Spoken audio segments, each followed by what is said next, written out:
195 centimeters in feet?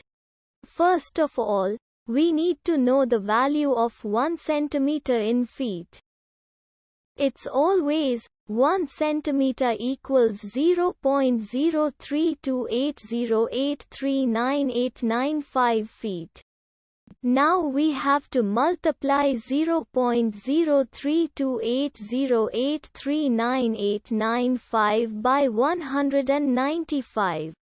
Therefore, 195 centimeters times 0.03280839895 feet equals 6.397637795525 feet.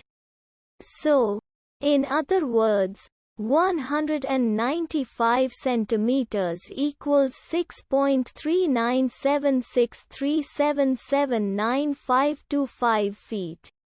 We hope you have enjoyed this video. Please like and subscribe to our channel for more videos like this.